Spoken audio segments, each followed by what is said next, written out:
ఆసక్తి కలిగినటువంటి వచ్చిన వారందరికీ ఆయన ఆ సంగతులన్నీ విశదపరిచారు. కానీ వాళ్ళు తెలుసుకోవడానికి అడుగుతలేదు, తప్పు పట్టడానికి అడుగుతున్నారు. కాబట్టి వాళ్ళకి సమాధానం చెప్పలేదు ఆయన. తిరిగో ప్రశ్న వేశాడు ఆయన. ఏమని?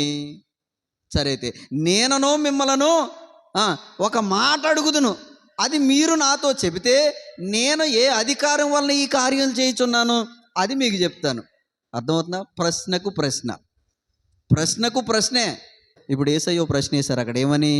యోహానిచ్చిన బాప్తీసం ఎక్కడి నుండి కలిగింది? అది పరలోకం నుండా మనుషుల నుండా? వేశారు ప్రశ్న. ఆయన జవాబు చెప్పలా. ప్రశ్నకు ప్రశ్నే.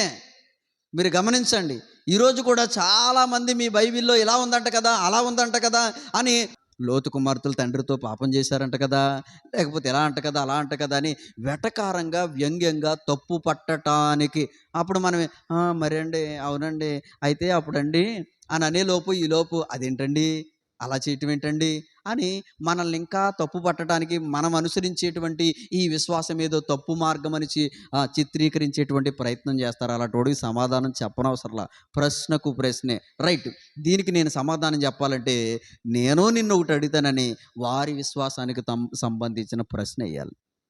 అర్థమవుతుందా?